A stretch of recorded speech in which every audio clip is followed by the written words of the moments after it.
go for it. Well, All Jeff, right. if the sun doesn't come up tomorrow, then there's a problem. If it comes up, it wasn't an issue. Yeah, that sounds fair to me. This kind of thing like that philosophy. this doesn't stress me out anymore since I retired. So whatever. Yeah. Anyway, I'm going to share the screen again, and we'll see how that works. And welcome everybody to the February 2021 meeting of IPMS London. As I was saying at the beginning, Stuart's wife had to go back into the hospital, so he won't be able to host tonight. And he appointed me to make a dog's breakfast of this. Anyway, I'm going to welcome everybody who's here as a member. Anybody here who's here for the first time? I think I might be here for the first time. I can't see who's speaking because now I'm on this screen. So if you could identify yourself. It's Kevin White. Sorry, I heard two speakers there. Kevin White was one. Kevin White. And this is my first meeting. I was in last Wednesday on the build, the normal Wednesday, but this is my first formal meeting. Oh, you picked a good one to start with, that's for sure. Well, welcome anyway. We'll do the best we can.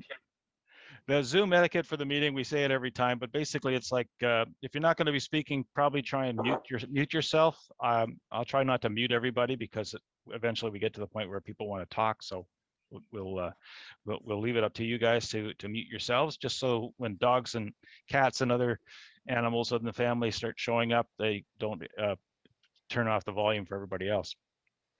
I don't have any club business. Does anybody else have any club business for this meeting? Hearing none. No business. No business. Let's talk here. What we have this week, and Pablo, I'll go to, this is a bit out of order because we've got the 2020 builds, which I'll click to in a minute. But first, let's go to on the tables, and these are submissions from the members, things that they've been working on in the last week or month or so.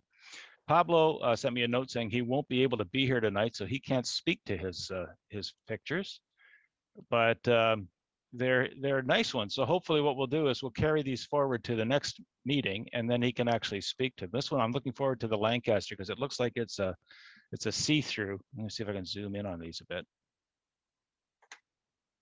There we go. It's a bit better. It looks like it's the this could be that what is it, Hong Kong models, HK models, the big Lancaster with the clear side. Yeah. Yeah.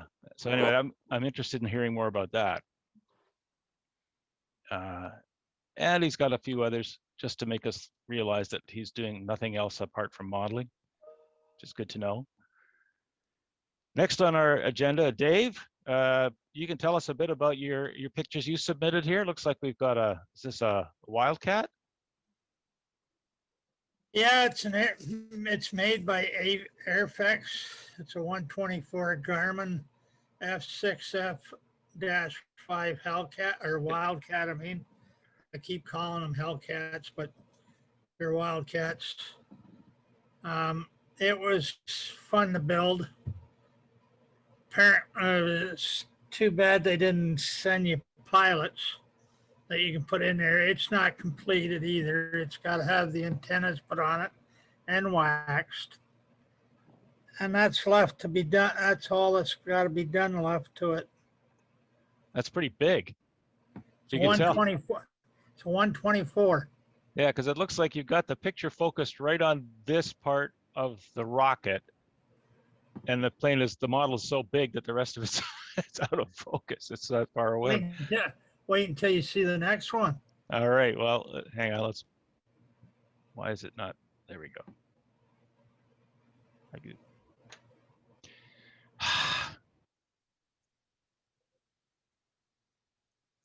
There we go. Okay. So. This is the 118th. This is made by I Love Kit. It's a 1/8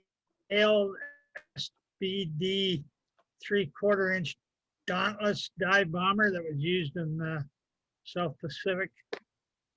And that, tell you what, that one was fun. You take one part out of the kit and it's half built already. 1/18th scale? Yeah, 1/18 scale. One of these days, Dave, you're gonna have to send us a picture of how you display these things. I got them hanging from the walls. I got them hanging up. You know, I got the B29 scale or B29. You'd already seen the B15. Yeah. Well, it strikes me this is probably big enough to have a nap in, so be interesting to see how you do that one. All right. This is, let me zoom out a bit because it And then seems the last picture, the CH-HH46D Seonite is made by Academy.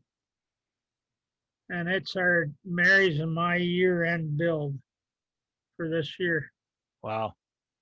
So have you started that one, or is this No, On the- it's still in the box because I still got to finish waxing the other two planes first.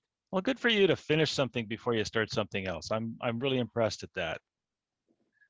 That is definitely not something I can possibly do.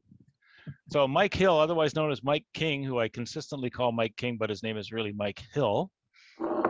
Mike, tell us about this. You've got your Argus, and I've seen this this project developing on Facebook regularly, so it's quite Yeah, something. you have to excuse me, but I thought I sent this in last month. If I did, that's the state of my mind. So I apologize about that, but if anybody hasn't seen it, it's the RCAF Argus 1/72nd scale. Base kit was the Mach 2 Britannia. And to follow what my parents always preached to me, if you can't say anything good, don't. Well, then we'll move on. The resin parts from Aircraft in Miniature were respectable, but unfortunately, it was a nice challenge. I'll put it that way. Every part that I had to deal with needed work. Is this the one where you felt that the undercarriage was too weak to hold it up, and that's why it's sitting on a box kind of thing? Yes, I exchanged a few words with Air Graphics concerning his resin landing gear, and he said, "Oh yes, there it is." He said, There it "Oh is. yes, it's more than strong enough to hold the kit up." No, not at all. I did not clearly say to him that the kit weighs 1.5 kilograms. Ew. Yeah, Yeah, yeah. and as soon as I take that cradle out, you can see the natural forward lean to the, or backward lean, depending on how you want to explain it, to the landing gear. Well, as soon as I take the cradle out, the landing gear moves forward, and obviously it just plops down on its tail. Wow. Well, that's a heavy beast. Yeah, well, from the fore and aft of the wing root is all resin. Oh, jeez. Well, it's a beautiful paint job. Thank you. And there you have it, comparison to, The Elegant Britannia on the left and the Brute Argus on the right. that is a nice comparison shot. And here you have, is that the Shackleton, or what is that? Shackleton Mark III on the left, obviously the Argus in the middle, and the Lincoln on the right. So you're going from the Lincoln 1940s technology, Shackleton 1960s technology, although it's based on the Lancaster airframe, and the Argus 1960s technology. And I do remember this is the one where you did the Argus is the one where the is that number 3 engine or number 2 engine? Number 2, It's got the oil leak. yes. So it was shut down in flight, and it doesn't show that clearly in that picture, but that prop is feathered. Very nice. And on Can I ask a question? Oh. Yep. Yeah. Whose kit is the Shackleton? Like, is that Airfix or? Yeah, to date myself, that was originally put out by and boxed by Gerald Elliott. And I bought it obviously decades ago, and it had a big yellow sticker on it. New. I think it was somewhere around 77 or 80. Those are beautiful. Thank you. Very nice. And so that is it for the let me see if I can. This is an example of why you want to get a new laptop, gentlemen. This one is just not as responsive as one would like. I think I told you guys a couple of meetings ago, I bought a drone, and I've taken a whole bunch of video footage from the drone, but I can't possibly edit it on this. It literally takes about a day for it to process 1 3-second sequence. So anyway, neither here nor there. With that, let's jump to the 2020 builds, and we'll see if this link works. Good heavens, it works. Well, the one I want to jump to right off the bat, I'm going to put Frank on the spot because we were chatting a bit before the meeting started. But Frank kindly sent a bunch of pictures of the builds that he worked on last year, and they show some really interesting, at least interesting to me, painting techniques. And I asked him if he wouldn't mind describing them in a little bit more detail for us tonight. So we're going to sort of turn this into a gallery session, but at the same time, maybe get into some discussion about techniques, which hopefully you guys will find interesting. So let me see what I can do here. See if, there we go. Okay, Frank, I'm going to pass this over to you if you don't mind, and I'll sort of pan through as you tell me. Okay, well, this was just to show 2 kits I worked on. One was where you can see there the Hobby Boss, and then the Grizzly. And so I used to pre-shade, and then on the web I start seeing people using the black and white technique. So I thought I'd try it out for this one here, especially because the Grizzlies was Canadian. I was going to do it in a UN paint scheme, and I kind of wanted to kind of show the white to be a little bit thin in places. So this is just outlining those normally high points get highlighted. For this, I went anywhere that I would expect to have a little bit of darkness on edges, recessed panels, areas like that for both of them. So I did that, and the KV normally, because it's that Russian green, instead of using a white, I'll use a yellow to make the green look more faded, to give it a better hue. Might as well go to the next one. Okay. Or we can just look at these a little There we go. longer. No, there we go. Don't worry about it. How's that? That's good. So this picture again, right? It's showing the Grizzly. So I've done my white coat. You can see like over by the radiator covers and whatnot, and the air intake that I've done it lighter. And again, for me, this was just learning. I don't normally do winter or UN, so the white is unfamiliar for me. And I always have a hard time spray painting white. It just doesn't seem to want to work through my airbrush. So this one here turned out okay. The picture may not be the best as far as, but I think you can see some of the, like how it shades itself a bit to the dark up along basically the top of the superstructure there. And then of course, yeah, and a bit of shading around the turret ring. We can go to the next one. Okay. What kind of paint are you using? Mostly Tamiya. My wife bought me a really nice airbrush years ago. I got a what do they call it there? The Infinity. So I think, I got 4 kids and pets and mortgages. So she bought that, and I don't think I'll ever be able to afford to replace it. So I try to use the safest paint possible, which is usually Tamiya. I'll use anything else for touch-up work, Games Workshop to the AK stuff, to anything I get my hands on, whether enamel or acrylic. But for painting, I usually try to stick to Vallejo and to Tamiya most of the time. And do you thin the Tamiya with the X20 thinner or with the lacquer thinner, the Tamiya lacquer? Actually, I use as high a percentage of IPA as I can get. So 90 to 99% rubbing alcohol. It dries real quick, so I can start doing stuff. I try to do my camo kind of hard edge, soft edge. So I try to not have to do a lot of masking to give it a bit of it looks hard, but I'm not masking it. And I find mixing with the alcohol, it dries so quick, I can get a bit of a crisper line to it, and you'll see it probably in a couple of the others. I'm going to have to try that. So this is the trumpeter. This is a trumpeter Grizzly. So now, it's been weathered a bit. It's been given a bit of extra shading. And I do think that the modulation kind of makes it show up a little bit. I'm not an overkiller. I don't think I am anyway. I try not to over weather, sort of how I find the Europeans have been doing it, especially the guys in Spain and France. They just, I don't know, weather the bejesus out of this stuff. So I just tried to make it look as dirty as I can for that period. So that's sort of like straight on black, white, then with white modulating in it.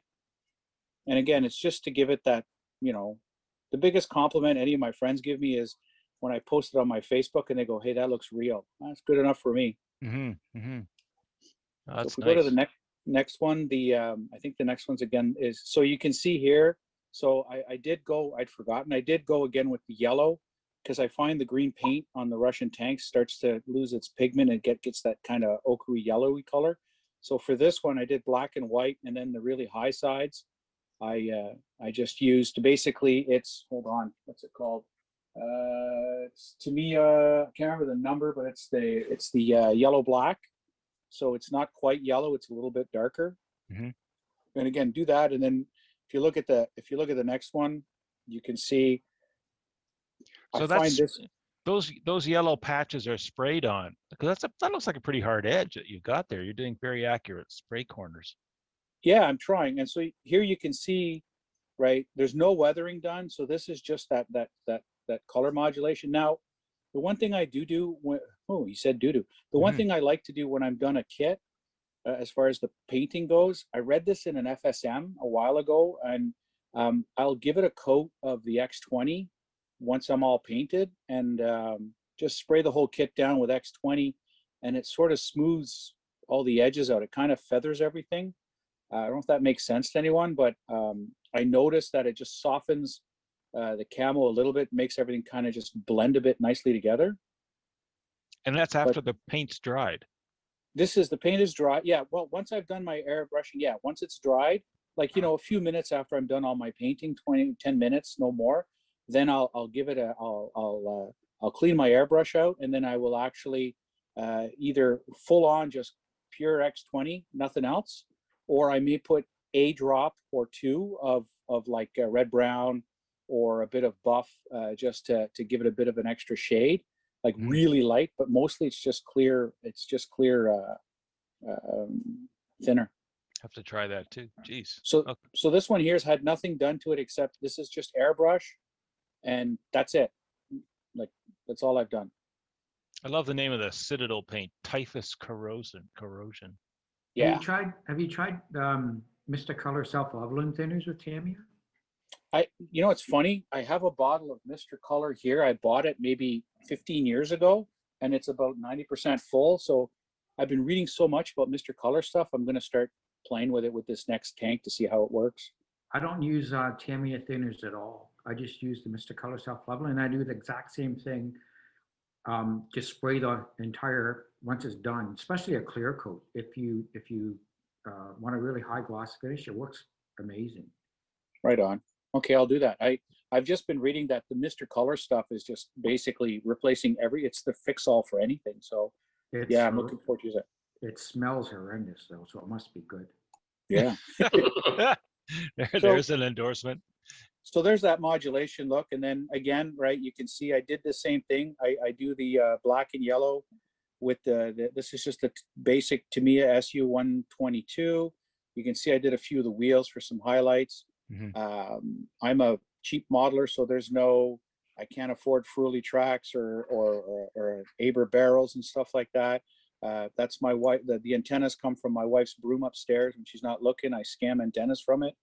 So, but this is that $20 Tamiya kit. If you want to go to the next one, Jeff, yeah, you'll see again, right? She just, this one's a little more subtle. It's got a bit of weathering to it, but not much.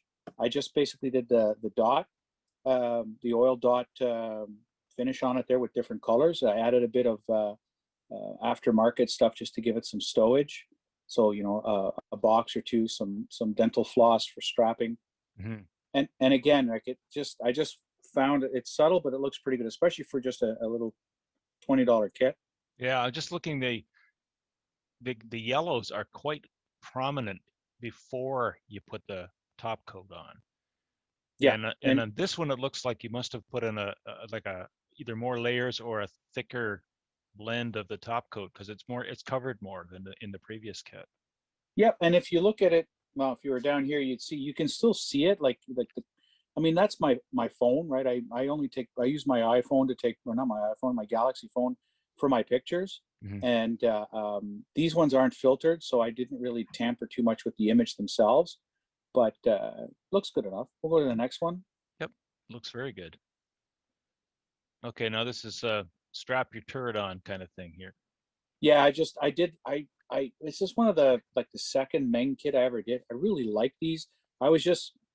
When I do this stuff, I just like to take pictures and document. Like I did do a review for RT, so that should be coming out in the next one or the one after on another kit. But so I was just getting practiced on, showing what I do to people. So that was just, now it's closed. No one's ever going to see it. So I wanted to make sure somebody in the world knew that I'd actually taken the time to do a little bit of interior. That sounds familiar. Did you drill the, look, I see a ring of holes, lightning holes or something. Did you drill those yourself? Nope. Or that part No, of the kit? it came with the kit. This riveted FT17. You can go to the next one. It's just a brilliant kit. I just absolutely enjoyed making it.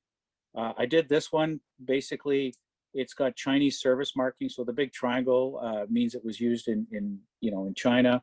I mean, this FT tank is fantastic. The last time they were used, the U.S. found one or two of them being used as a pillbox in Afghanistan in the early 2000s. They were pulled out of a museum and used as a pillbox.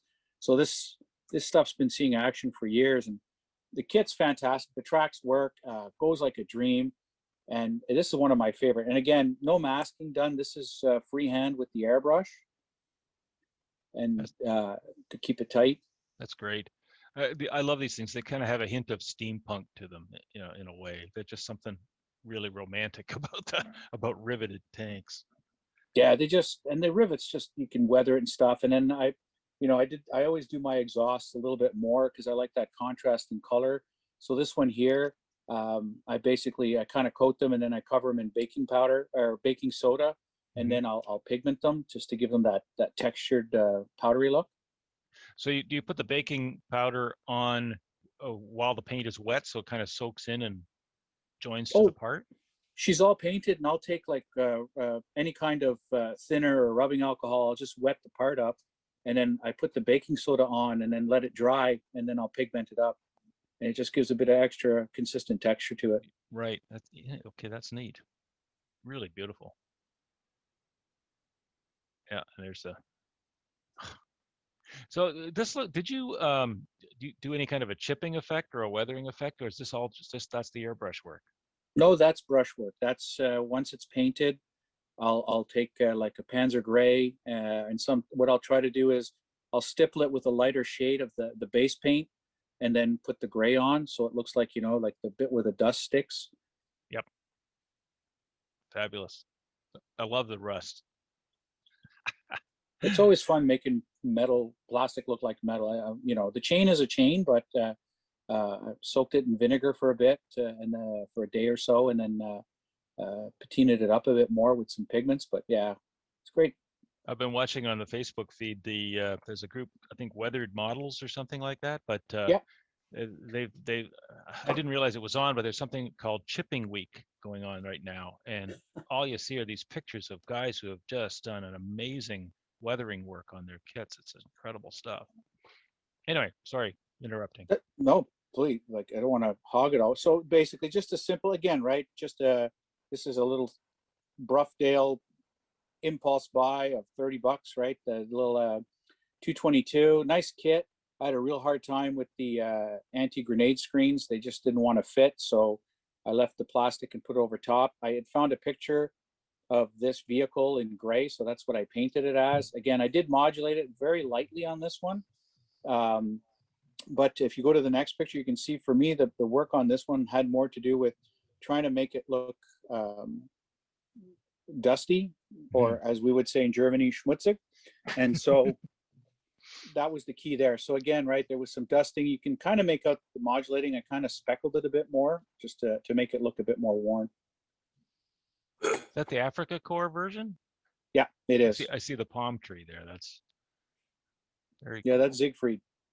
Very nice. So TACOM has a huge paper tiger called the KV5, and for some reason it comes with this guy. I have no idea why. So I just was bored, so I just made that. I mean, nothing extra. It's the kit. You know, I just found some dribs and drabs, put it together. I found a great newspaper with a picture of Khrushchev and Castro on it, so I used that as my little debris. That's great. I love My it. kids are like, "Yeah, who's this guy?" So, That makes you, that's scary. Yeah, so there's yeah, the, there's the better shot. Yeah, yeah. Very nice. I just haven't. Oh, that was in twice. I do a lot of copy and pasting. So when you talk about that modulating, I bought this again, Profdale. Shout out. Maybe they'll sponsor me one day. But I just bought this German camo painting stuff to try to play with the Vallejo. And with this one here, I did modulating, but all I did was I used red brown instead on all the edges instead of black, and then white on the inside a bit. And I just wanted to make it look a little more aged. So if we scroll to the next one, you see I covered it all with foliage. That one just looked really awesome. Again, that was my other Meng kit, and an absolute dream to put together. Looks gorgeous. I love your bases too. Are these like old frames or something that you just started repurposing? Yeah, frames, a piece of wood. I'm cheap. It's more money for kits. Yeah, Just a second shot of it just to show the. gorgeous. And then I think I did so this is the kit I did a review on. So I ran out, my Tamiya putty dried out. So this is me using Carbondo, or what's it called here? Black putty. Yeah, Moto Master spotting putty. I lubed it up with some acetone to make it look a little chunky. So that it worked-ish. Well, I mean, it's supposed to look kind of rough anyway. Yeah, this That one's works. cool. This trumpeter is cool because it's got a diesel, so kind of a different one.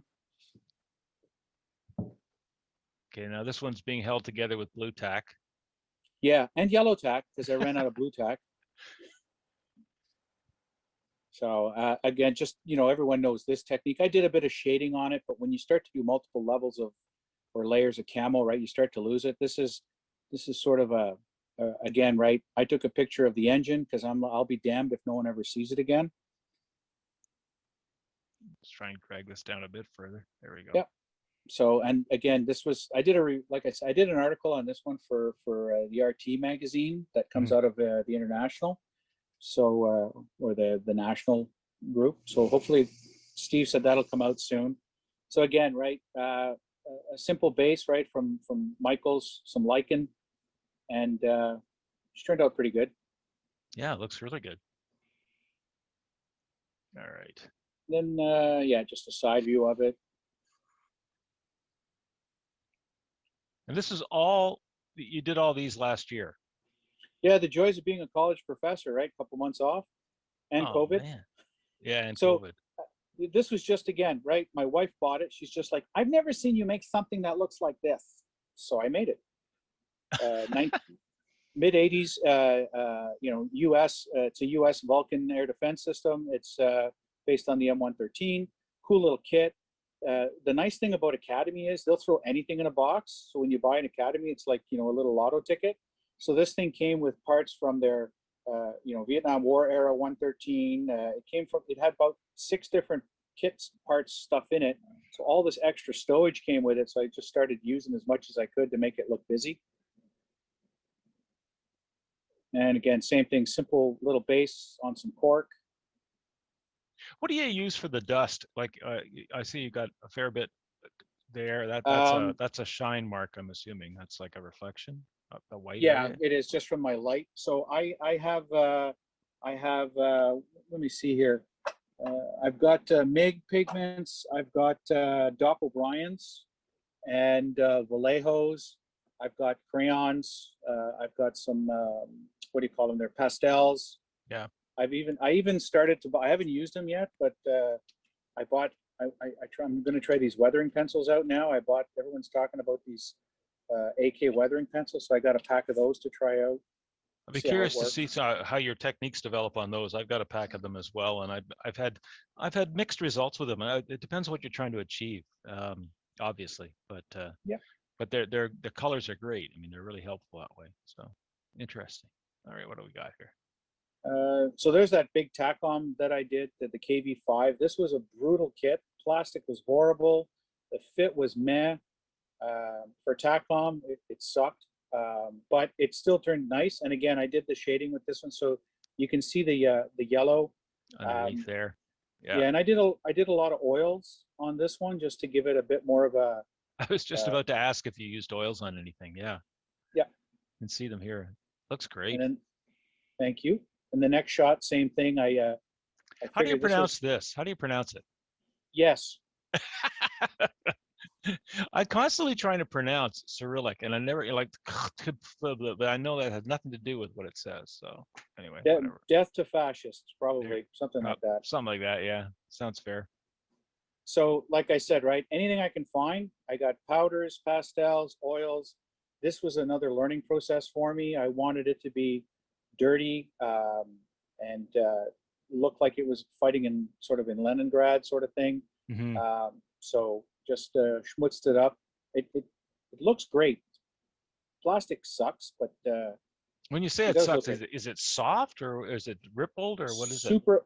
It's like a 1972 Tamiya kit. It's super hard and brittle. It's black, so when you go to sand it with anything, it gets all gray and it's streaky. It looks like it's ruined. It isn't, but it's just, and the connection points, I guess where the bits are attached to the sprue, like the tracks, super chunky. So a ton of cleanup is needed. And Wow. if you notice how long, I mean, it's a big kit, and it's a long time putting those tracks and wheels together, but it's a lot of cleanup. I have to admit, I have a bit of a soft spot for Soviet armor. I mean, it's just so brutal looking. I love it. Oh, what do we got here? Yeah, and this one here, this is the Tamiya 1/25th scale. If you remember, they came out with like 4 or 5 kits in the 70s. So I think my dad was drinking that day, and all of a sudden he just shipped it over for, I don't know why. It just showed up in the mail, and he's like, "Here, build this, boy." So I did. So 1/25th Tamiya Yag. This I also did in modulating, but I used red brown on all the edges, and except for on the side armor plates, I just used black to try to make them look a little different. The Typhus corrosion is what's used on those tracks in the back from GW. So it worked out really well. I highlighted it a bit with orange just to give it some speckling. Probably, yeah, the best kit I did last year. Just looks absolutely cool. Oh, I love the chipping on the front too. That looks great. And the streaking. And yeah, it's all oils and weathering. And it's now in my son's house. My son took it back to Ottawa with him, and it's in his apartment. So he liked it that much. He wanted it. That's great. I'd like to get another one of these, but the 125s, which I think were just kind of counted off as a bit of a garbagey kit, but they're fantastic. I mean, this thing just looks incredible. Just great work on the painting though. I mean, that looks fantastic. Yeah, it was cool. It was just fun. The tracks were a weird plastic because this was a motorized kit. So I actually had to take a Dremel to every track to clean off the punch marks on it. It was the sink marks. That's almost as dedicated as single link tracks. Oh, yeah. Yeah, it looks great. And then, yeah, this is a 172 scale Rodin. Picked it up at AVF. It sucked. Parts were off. I don't know. I know Rodin makes planes, so I'm sure some of you guys that do planes will know Rodin, but the plastic was meh. Flash was everywhere. It had this weird, the wheels are actually 2 pieces. It's rubber on plastic, so that's why it looks a little funky. But it looks nice when it's painted, but I wouldn't buy another one. It was just a bit of a nightmare. Yeah, well, I've had some experience with Rodin too, and it's hit and miss. Some of them are quite good. Some of them are god awful. Like I've never done artillery. I just, for $15, what the hell, nothing to lose. And It in turned out nice. 1/72nd, this is tiny. This will be pretty small. Oh, yeah. Yeah. Yeah. Well, where is it? See, it's, I have to unshare now. Oh God, now how do I get back to unsharing my background? oh, don't worry about it. It's pretty tiny. And so again, this one here, I did a bit of shading on it, but my favorite part is I took some pack 75 shells from a 135th kit and cut them down to make it like extra shells. That's how they used to line them up before they'd shoot them. So I thought, hey, why not? It looks great. Yeah, I liked it. It was nice. Okay. I think that's So, it. So Yeah. I sorry to think that- monopolize, but no, I have to. There we go. Let's go back to this.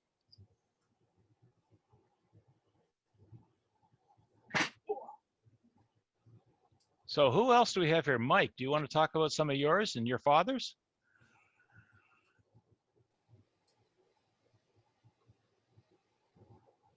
Yeah, All right. You want to talk about your dad's first?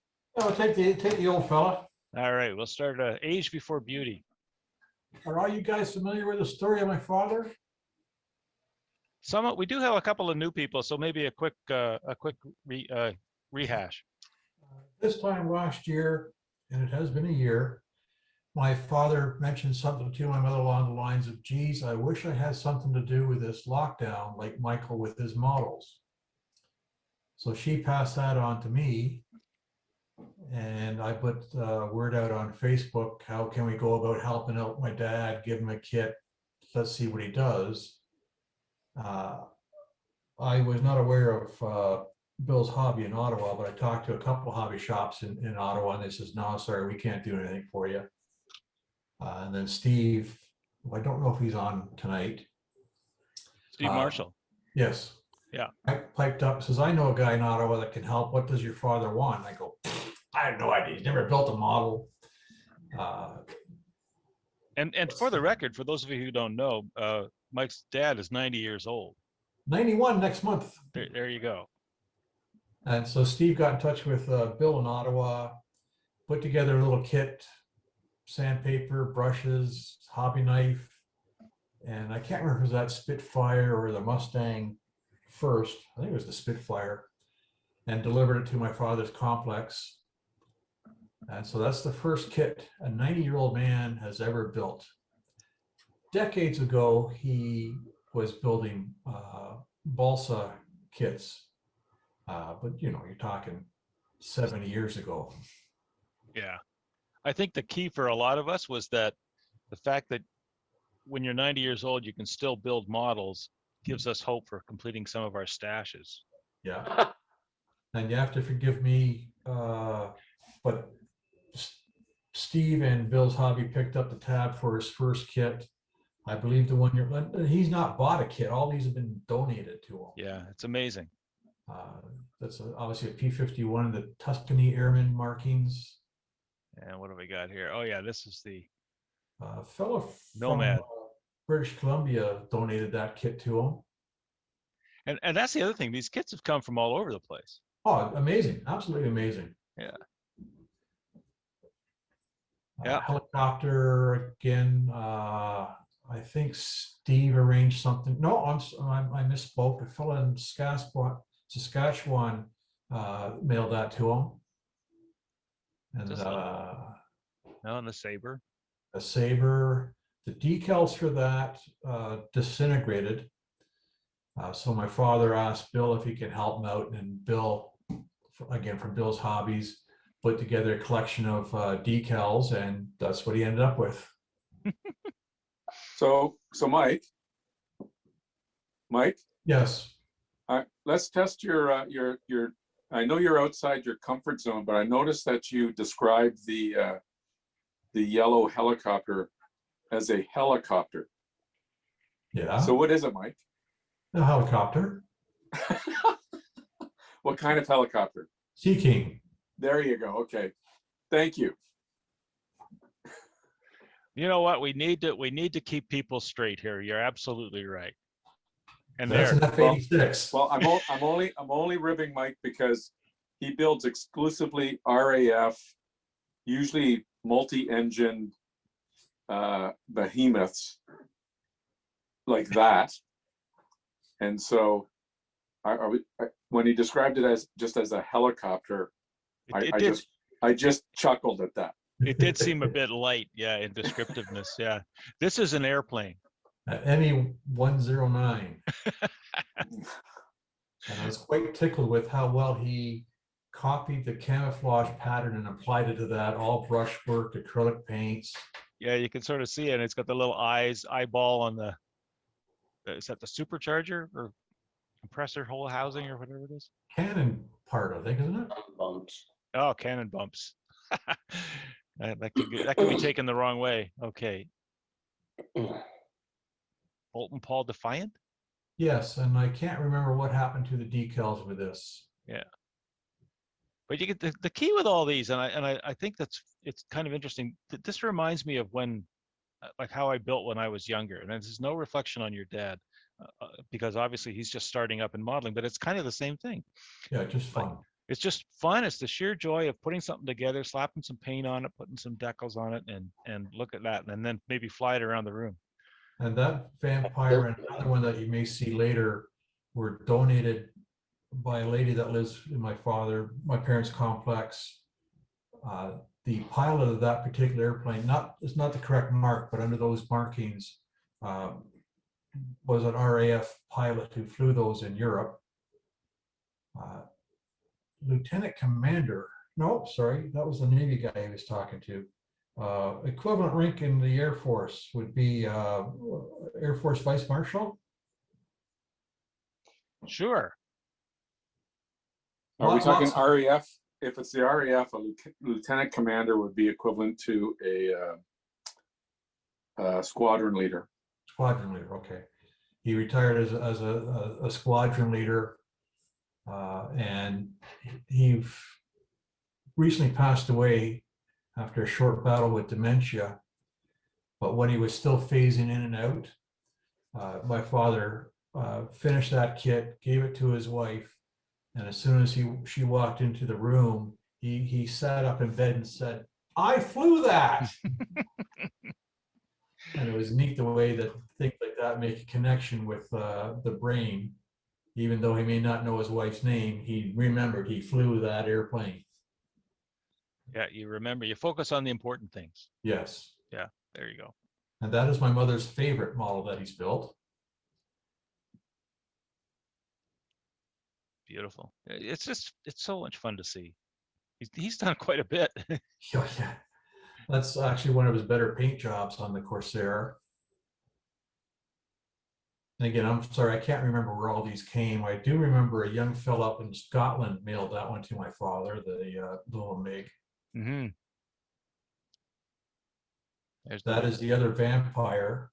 Yeah. And a fella down in Chile wanted to see a Chilean vampire in Canada. So he ordered the decals from Hanitz and had them shipped to my father. So there you go. It's such a great story about the global reach of this one little thing. I mean, Yeah. it's pretty impressive. I'm sorry, that's not a Frank. That's not a zero. That's Frank or Oscar or George, maybe? one of Willie? those guys' I think names. it's the Raiden.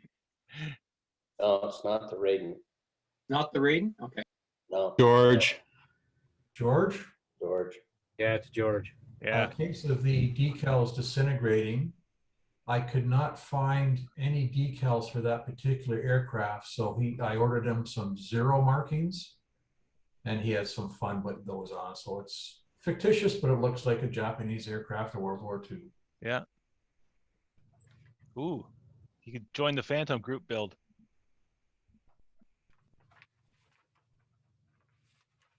Again, I'm sorry, I can't remember if I donated that or,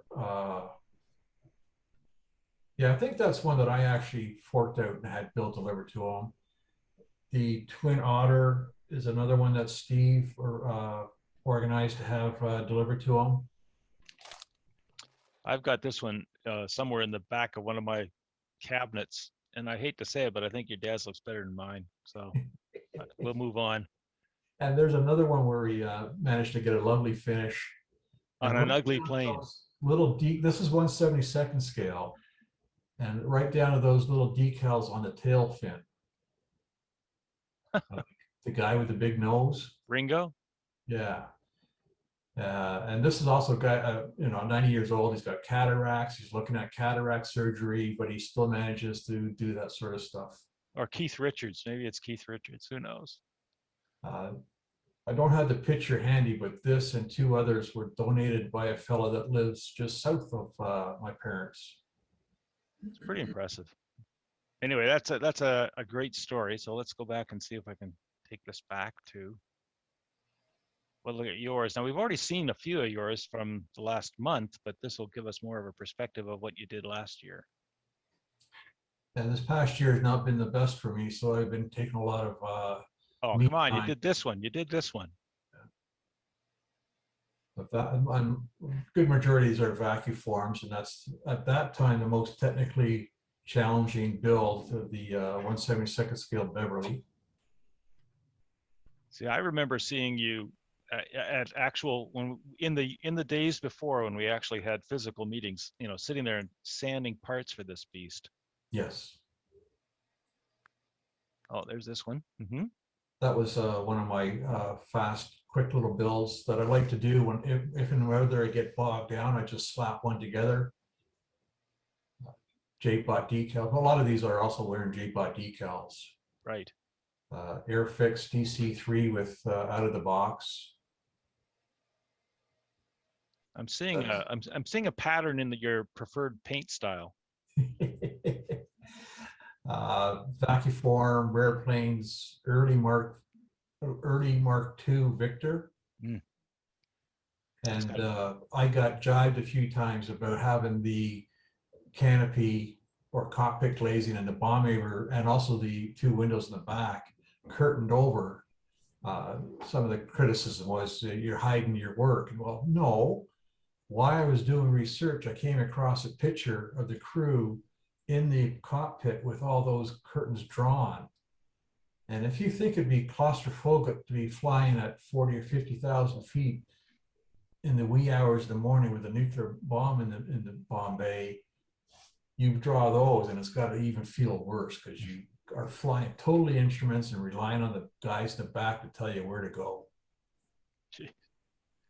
That has always intrigued me, that plane. Interesting shape. That kit was gifted to me. That was after several decades of not doing a lot of brush painting. That's all brush painted. Wow. I'm terrified of brush painting. 1/44 scale. That little vacuform was gifted to me. I love the decals on this one. Most of those are J-Bot. May have to contact Jim and see if I can get a set. Is that a Downy? Is that what this is called? Domini. Yeah. The build is out of the box. The decals were old and they're J-Bot decals again. Since that picture, I have found a few other markings. There's some on the engines that just sort of dress up the engines a little bit. Oh, there we go. The Comet. Yes. Beautiful. That's a Hanley Page Hastings in the background, which is also a vacuform, and the Comet is a Airways 1/72nd scale vacuform. Now, go ahead. I was just going to say, with this one, are the windows part of the decals? Yes. Yeah. Beautiful. Yeah. At this stage, I spend so much time on the completion and finish that I'm not going to worry about windows. No. You can't see in there anyways. Looks gorgeous. Great finish. Out of the box Harrier, and think the mark was FR2 or FS2. You got to think that when they disengage, that fuel goes all over the windshield, eh? No, it's far enough offset that it will blow by. It's Oh, I see. Yeah, you're right. It is. It's over to the left. To the I think it's 3 or 4 feet away from his head. There you go. This is one of what I refer to as a display model. Again, just one of my quick builds, slap it together. I've even taken to on some of these black painted the canopy. And that is also brush painted. And here you have something that would not qualify as a quick build. No. That's a rare plane C-54 converted to a North Star. The engines were donated to me, as were the props. The props had the wrong rotation, but being as they were donated, it saves me the hassle of going out and buy some. And if you don't know that, they just look great. Well, they look terrible now that I know that, right? Again, I wanted a quick build, so I went down the stash and grabbed this S&M. I love that name. Mm-hmm. 144 scale resin of the Spearn. Such a strange thing. Tornado, was it the Tornado or the Tornado? The American plane had similar kind of an engine Yes. setup. Yeah. Nice. Thank you very much, Mike. Thank We'll you. see. Now I can't see, now that I have this up, I can't see all the group. So I don't know if anybody else is here. Carrie's here, isn't he? Yep. I am. Gary, would you like to speak to your work? Sure. All right, let me put you on. Oh, I remember this. Okay, so this is the Porsche GT1. This is my latest completion. Right out of the box. Beautiful kit. This is my first automotive kit in a very, very long time. When I first got into modeling back as a young teen, I built cars. And my son actually gave this to me last Christmas for a gift, and I wanted to get it done for this Christmas, this past Christmas, just to prove that I actually complete gifts that are provided to me. So if anybody's looking for, it's not an easy kit, but it is a kit that goes together really well. And I was quite happy with the result, and actually quite enjoyed this one. I'm curious So- here, was that all one decal or was it separated? That's all one decal. You had to cut it to get through these Had, grills? had to cut it to get it into the louvers. Wow. But they actually settled in quite nicely. There were very few individual decals. So as an example, the driver's names, which is in the 1 o'clock position of the wheel, that's one decal. But along the bottom, of the door, that's all one decal. But they were nicely proportioned, and whoever designed them to fit. Mm-hmm.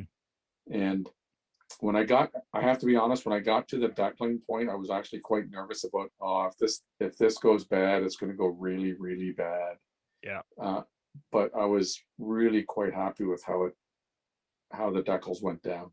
Did you use any kind of setting solution or anything? Yeah, I used my old tried and true microset, microsol. Yeah. And it, for the most part, worked well. On the roof, you can see there's a gold emblem.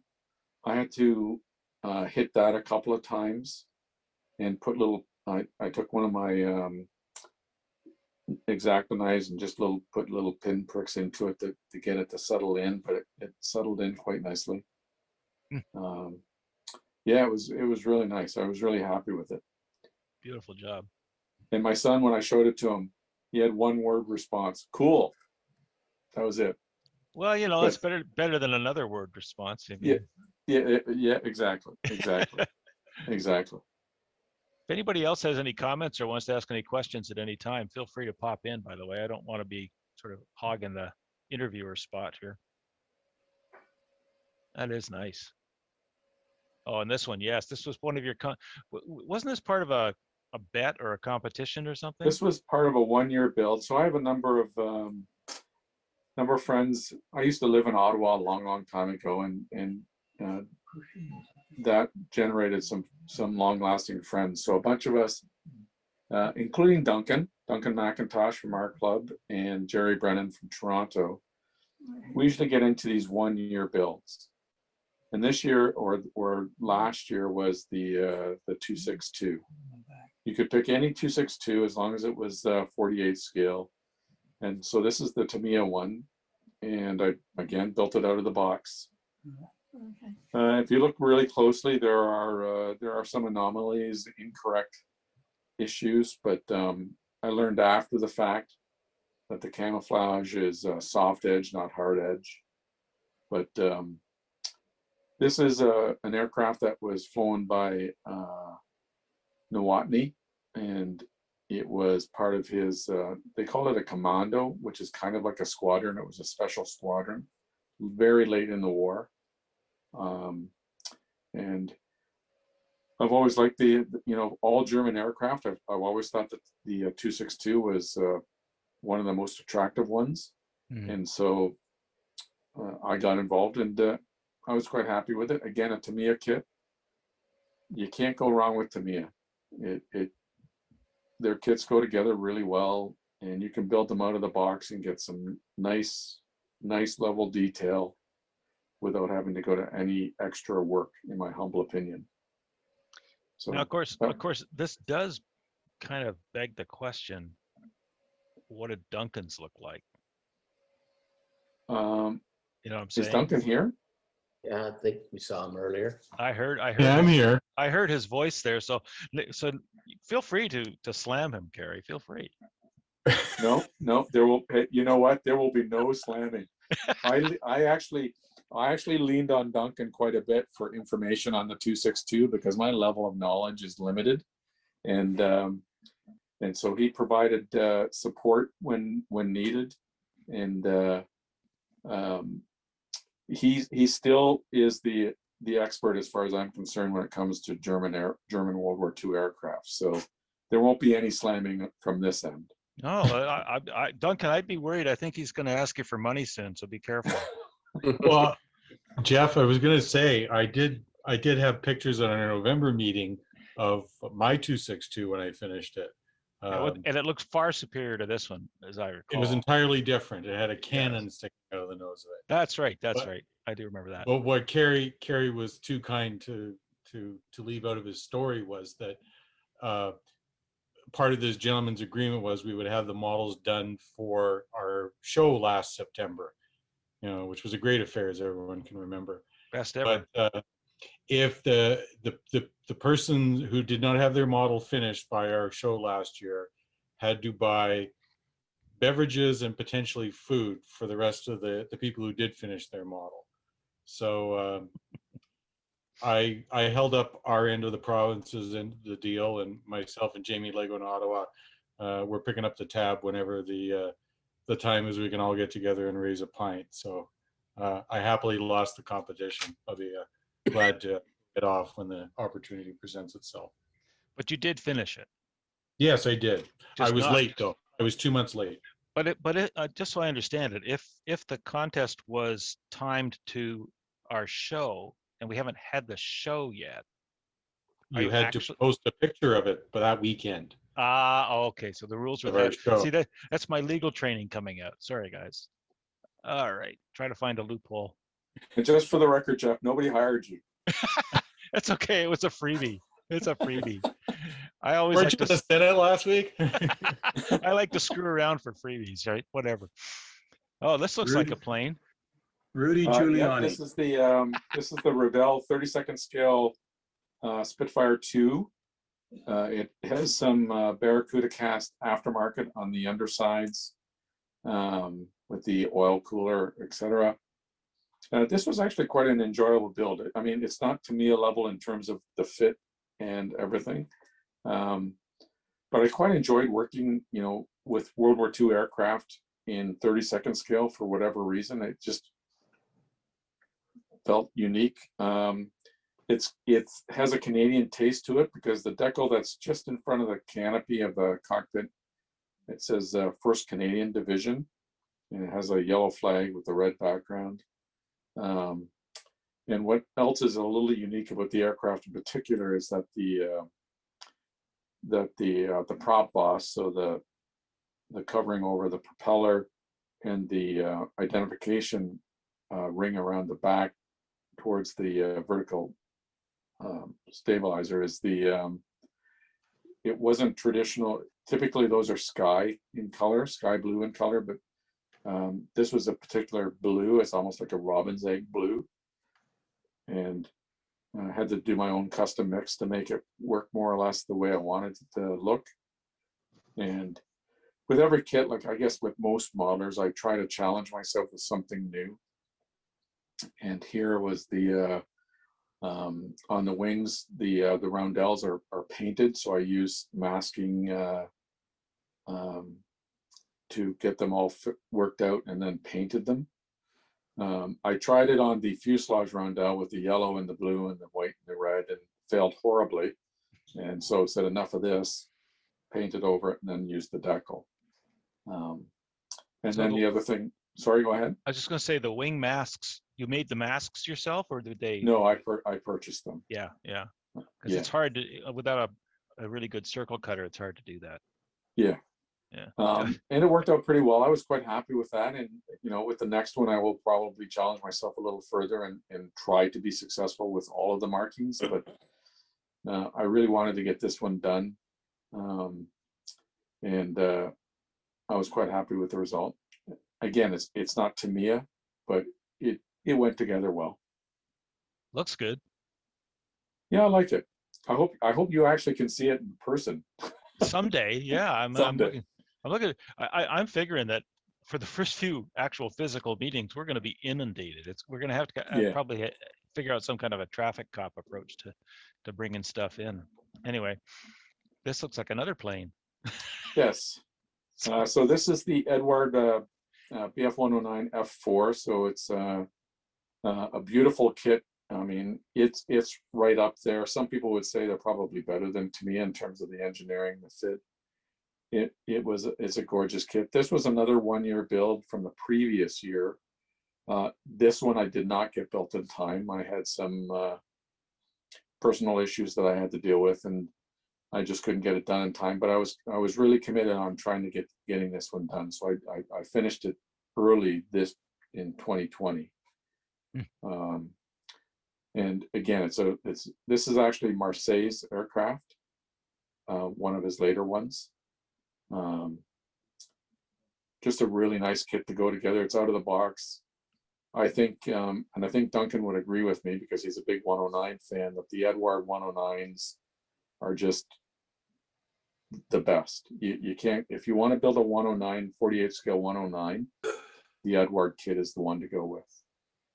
And this is the weekend kit, so there's like no photo etch, there's no resin, but it's a really nice kit. On this one, I challenged myself with the black basing and then the white marbling, and I think it turned out really well. Did you do that for the whole kit or just for the white markings? No, I did it for the whole kit. And then you'd use the black and the white for shading, and then add the color in a light coats over top. Yeah. So I knew there was going to be white. The tips of the wings are going to be white, so I did less marbling at the where the white is. Yeah. That's great. I'm really curious about this because those of you guys know I'm working on that B47 kit right now, and I'm trying to figure out how to get sort of a textured look on the aluminum skin, on the metallized skin. I'm trying to figure out whether doing the marbling underneath will give that kind of a look. So I may just wind up experimenting. But well, speaking of your B47, I just want to clarify, you do realize it's a 1-year build, not a 1-month build, right? I do, but I promised Steve Sylvie I'd write an article about it. So I want to get rid of it so I can start working on this damn Phantom that you guys got me stuck into. So that's kind of what, and it's the other, I don't know about you guys, but you know, I know for a fact that with any model I build, at a certain point, I'm going to lose it. I'm going to lose the interest. I've lost the wave kind of thing. So I'm surfing this wave as fast as I can. Anyway. That's well, you're great. Making great headway on that B47, I have to say. Well, thanks very much. It's I manipulate the pictures so they look good. All right, what do we got here? So, other people that are here who would like to speak? George, Ray, are you here? I saw you earlier. Yeah, I'm here. I don't think didn't get a chance to send you any photos of 2020 builds unless you had something from the files. We must have. Hang on. Yeah, yes, you did. It's right here. Oh, okay. There we go. You're a lion dog. Okay. Let's see what we got here. This is probably be as interesting for you as it is for us. Okay. Oh, there we go. Yeah, I Yeah. remember this one. Yeah, that was the 2020 build. That was that Dakota from Didn't you Metallic. win? Didn't you win the 2020 build? Yes, I did. You drew my name, or Stuart drew my name. Stuart? Yeah. Yes, I thought so. So this is the Yeah. winning build. Excellent. So this is a kit I got at a store. I don't even remember where I got it, but it came with a set of Canadian decals with it. And then when I started looking online for this Canadian Dakota, I saw this nose job online. And this was indeed one of 2 aircraft that were modified by the forces to train F-104, F-105 F-104, starfighter, yeah. 104 starfighter pilots in the radar navigation systems. So that's an actual starfighter nose stuck onto the front of the plane. The nose was actually donated to me by Tim because he knew I was going to do this modification. I had to modify the gear a little bit. The exhaust pipes, I modified a little bit as well to match some pictures. The same with all that little antenna work on the bottom of the fuselage. That was just, bits of sprue and stretched sprue to mimic what I saw in the photographs. I did something a little different. I used the L-clad black primer on the plane first, and then sanded it as a little bit, and then hit it with the L-clad polished aluminum, because of the photograph showed the aluminum skin as being quite glossy and shiny. Trouble was, I don't think I sanded the black enough, and the L-clad finish got a little pebbly. I don't know if you see it in the next picture, but up close you can see it doesn't have that flat aluminum look to it. It's a little bit pebbly. So I was kind of disappointed in the way that turned out. I think maybe I sprayed the black incorrectly and it dried too fast hitting the paint and got a little pebbly. Lesson learned. I'll maybe thin the primer next time I try that. Was it the gloss black primer Yeah, that you used? it's the gloss black L-clad that they recommend to use before laying down the polished aluminum color. Yeah, I just bought a bottle of that at Richard at Broughdale today. So I'm listening carefully to what you say. Let's put it that way. You know, I tried using that L-clad black lacquer as well, or whatever it was, and that stuff went on like sandpaper. So I've never used it again. I've never used it again. I use the black Mr. Surfacer now because that stuff's just awful. I found I didn't like it at all. I tried it twice, and it was like, yeah. Yeah, that's exactly what I found. It went down like sandpaper, and I thought I just had not thinned it enough or had the wrong pressure or something. But you found the same. Okay. Yeah, I tried all kinds of different stuff, different pressures, and 2 different airbrushes and stuff, and it just was awful. So I had to like, you know, sand an entire model after that happened. So I've given up. I got 2 bottles here that are probably never going to be used for anything. well, I don't use it for walkways, Blap. Yeah. There you go. That's not a half bad idea, Larry. Non-slip surfaces. Yeah. Yeah, that'd be good for Oh, that. there you go. Yeah. Yeah. So I'm going to do this again. And my 2021 build, I've picked up at Christmas a 172 B29. And the photos show it as a pretty shiny finish. But I'm thinking of maybe using the new Tamiya lacquer gloss black as a base coat, and hopefully that might go down smoother. I don't know if anybody's worked with the new Tamiya lacquers yet. Dave? I've worked with them. Yeah. I've as well. I've used them extensively. They're really good. I just again, I thin them with the Mr. Color level thinner. Yep. Right. You know this. I'll show everybody just in case nobody's seen it. Right. And it just sprays like a dream, that stuff. It goes on super glossy, and I love it. I've also found that even the Tamiya, they have like a gloss aluminum and a couple of gloss metallics. It goes on for a really, really nice metal finish. I find it's a lot tougher, and it's actually nicer than the Alclad stuff.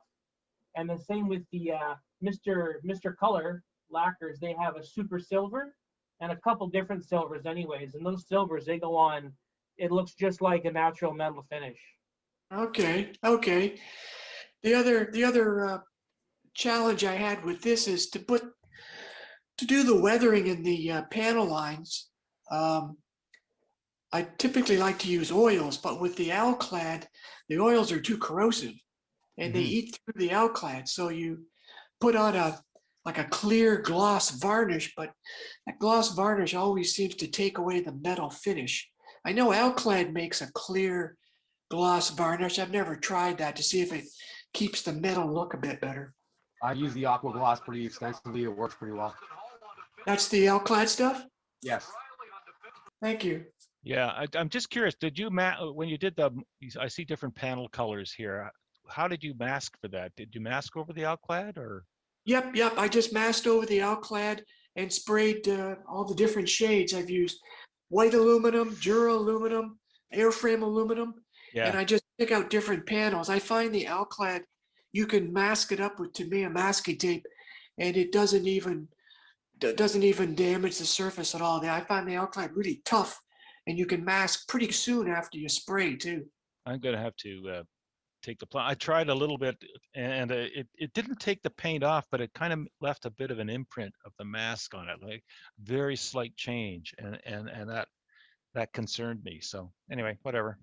Well, I have really bad eyesight, so I don't see it. Yeah. Yeah, you don't have bad eyesight, George. We see the results here. I also tried some chipping on the door there. I wanted the compartment open, and I did some chipping experiments back there in the door to show a little bit of wear and tear on the door as well. I think in this picture you can see more of the pebbled finish you were talking Yeah, about. Yeah, exactly. That sandpaper look I was so disappointed with. yeah, that is a bit frustrating. Beautiful job otherwise, though. Yeah, thank you very much. All right, so let's just see. What do we got here? Who do we have left? Who can we victimize next? Anybody else? Richard, are you here? Yep, I'm here. You're willing to speak about your kits from last year? Yep. All right, let's see what we got. I don't think I added a description. Sorry, I forgot that. Oh, here we go. Start right off. This is a Tamiya F40. The kit had some fitment issues at the back with the hatch closing, but other than that, it was a pretty good kit. It all went together pretty well. It also came with a nice little photo edge set that I purchased from the guy I bought the kit off of. So nice. Yeah, overall, it was a pretty good build. I really enjoyed building this one. Yeah, that's a beautiful car. Oh, I remember this one. Yes. And that's a Tamiya Mustang GT4. I used Tamiya lacquers for this for the first time, and really impressed with how they sprayed. They're a little bit different from the acrylics in the sense of you kind of got to let them off gas a little bit before you apply a second coat and whatnot. But overall, I really enjoyed building this kit too. It was also a lot of fun. Again, typical Tamiya quality, just fell together. Yeah. Yeah, those are just some of the decals on the seats and stuff like that. You really can't get a good view inside the interior, which is kind of a shame, but that's the way it goes, I guess. Oh. That's a Porsche 911 Turbo 1988. Had some problems with the decals on this one. I had to mask off part of the car to apply the black after my clear coat. I thought everything was protected, but I guess not. So was this the one that you were building when you did the demo? No, the one that was the GTR I was building. Ah, okay. I just recognized the yellow. Yeah. Oh yeah, look at this. Yeah, Ford GT. This was the first kit I actually had done coming back into the hobby, like seriously, I would say. I did a few before this, but like this was one I kind of tried to focus on and use TPK for the first time, and I've had a lot of growth since then. So overall, I don't mind looking at the kit, but there's a lot of things I would have done differently on it now that I've learned a bit. So that's funny how that works for all of us. I think we're probably our worst critics no matter what. Yeah. By and large. All right, that's good. And I don't know that Alf is here. I don't know if Bill Webb is here. I am. Bill, would you like to speak about your work? Sure, why not? Well, it's too late. I've already clicked the button. You're screwed. Oh, here we go. You've even got a lead up to it. First build in over 40 years. Yeah, it's a really cheap Academy P40. And the reason I bought it was cheap because I figured I was going to be messing it up big time. It was a not so friendly build. Parts didn't fit together. Flash was terrible, but I really didn't expect a whole lot more than that for $15 or whatever it cost me. Right. Yeah, so first time using an airbrush since I was 18. Well, that's only 2 years, Bill. I'm doing the math. He said 40 years ago, so we know what that means. Yeah, then I'm older than some of you guys. And you're younger than some too, so don't worry Oh, about well, that. that's true too. First time I tried it weathering on anything. What I built when I was younger was probably 99% cars. So this was just basically, let's try it and see how bad I can screw it up. And actually, all in all, it didn't turn out bad.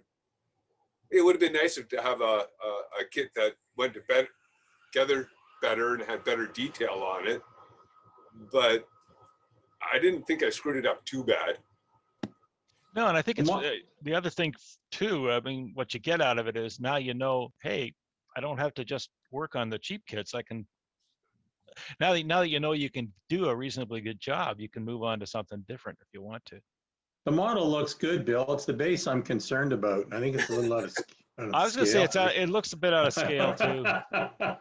Yeah. Well, you use what you have. Amen to There that. you go. Yeah, it's cheap lighting too, very cheap lighting. But Yep. here we go, CF18. Again, for shits and giggles and cheap kit and playing with the airbrush. And actually this last I heard, this kit is sitting in the control tower at Cold Lake. Good for you. It's an aircraft identification model now. Yep. When did we buy these, Bill? When the budget got cut the last time. Yep. I just picked that up. I said, I saw it, shits and giggles. My son's up at Cold Lake as an air controller.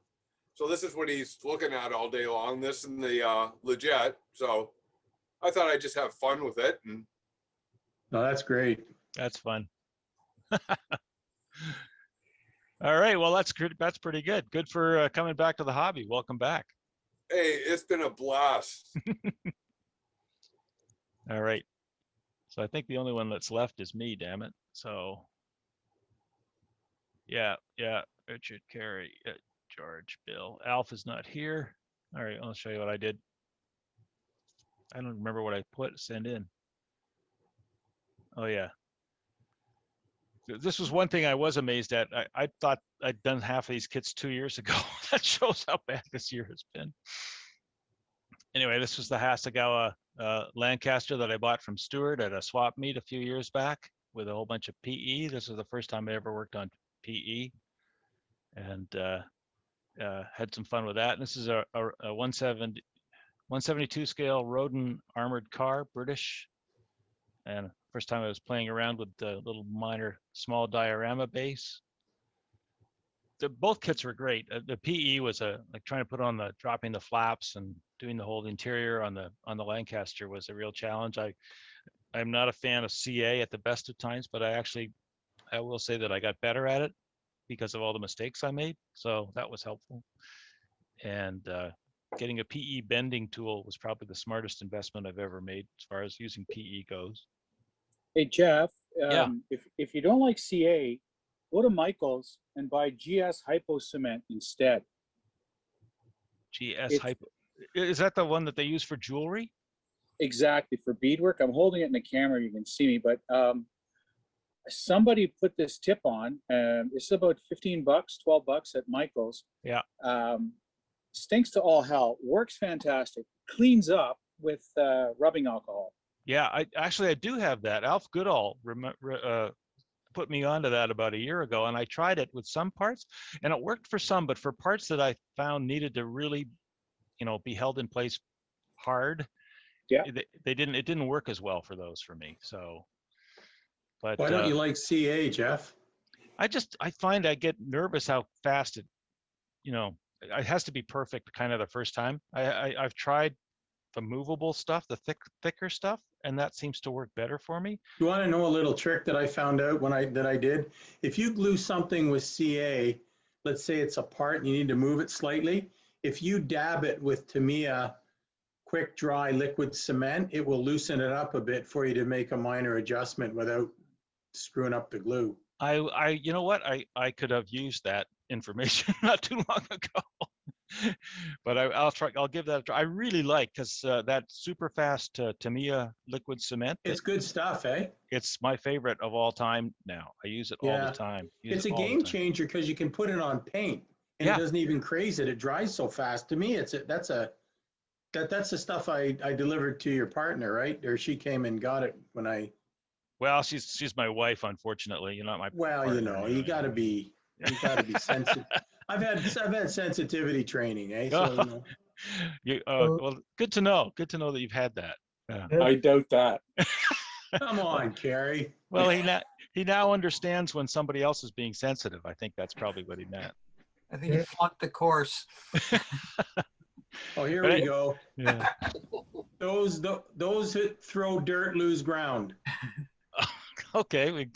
So anyway, so the little armored car, I got it because I love the box art. That tends to be what captures me when it comes to a model. If the box art is cool, I'm interested in it. And I also I wanted to sort of play around with a dust finish of some kind. And so that was what this was. It was a painting exercise. I didn't really care that it was that small, but I actually kind of like small kits too. I'm a bit like Tom that way.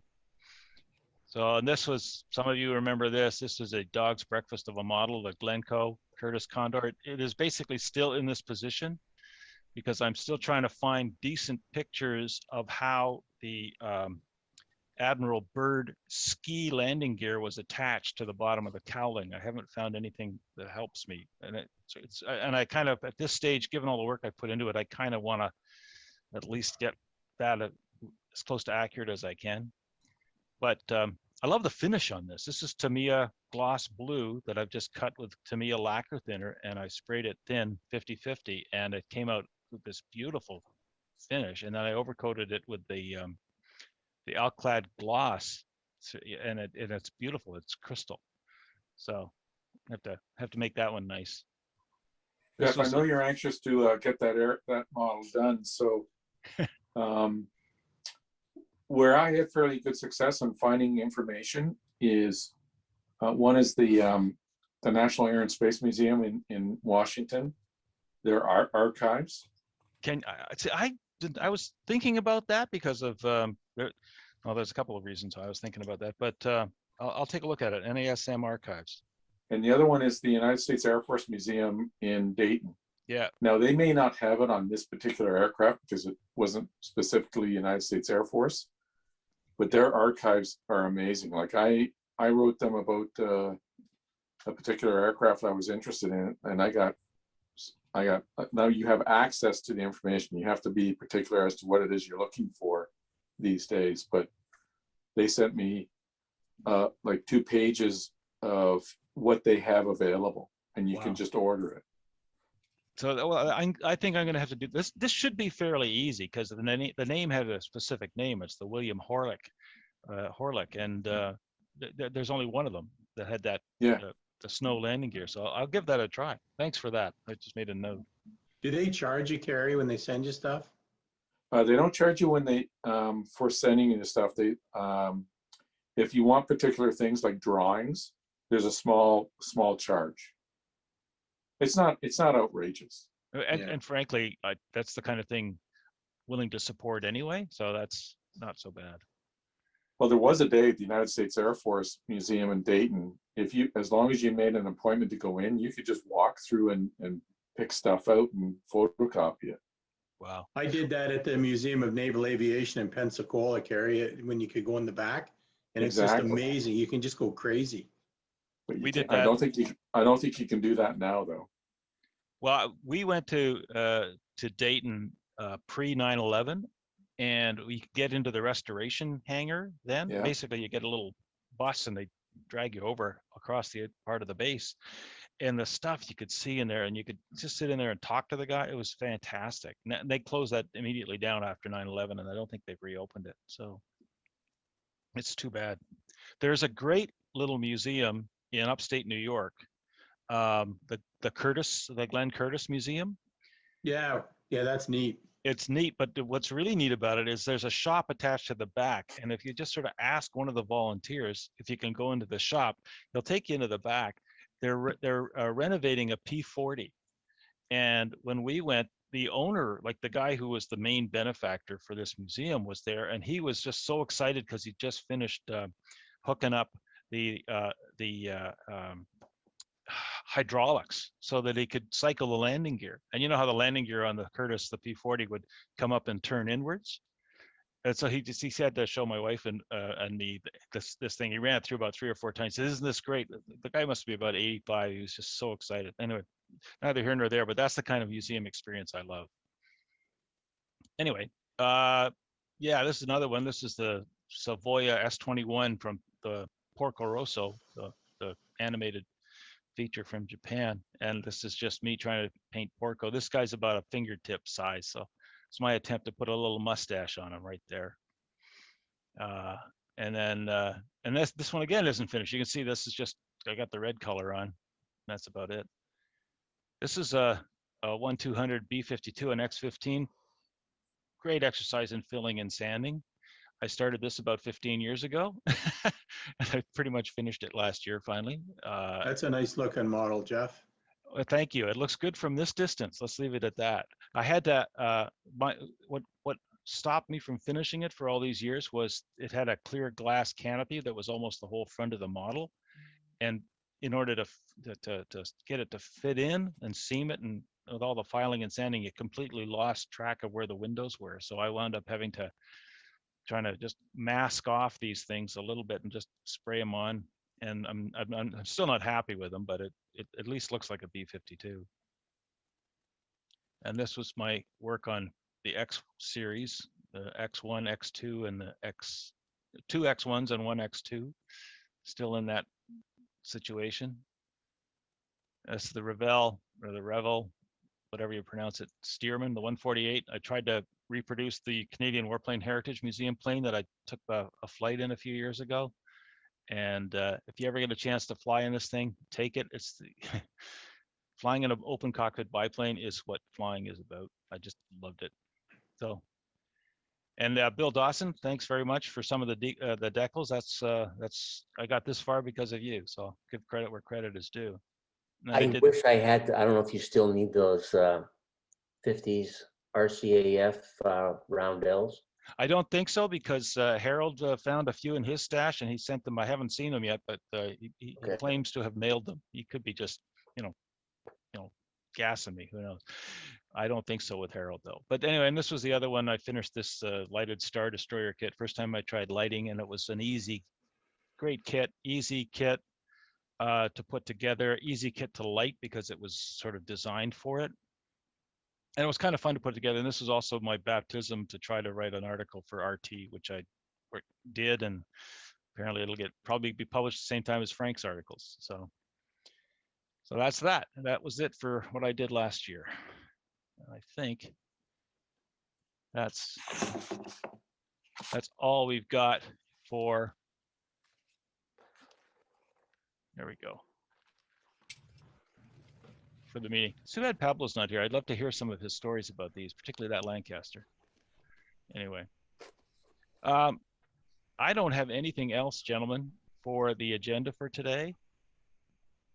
Unless somebody else does, we can either just let the meeting continue. Guys can keep chatting. I'm going to probably turn off myself because my computer is a complete pain in the ass. And yeah, see, now it won't even do, can't even cycle through these. Excellent job tonight, Jeff. Congrats. That's, Nice work. Thanks. Don't You forget guys- don't forget Thanks, to turn off Rudy. recording, Jeff. That's for Jeff. Thanks, Rudy. Thanks very much. I'm good. Next month, I'm gonna buy a better computer. What the hell with it? That'll give me something to do. All Hey, right. stop recording, Jeff.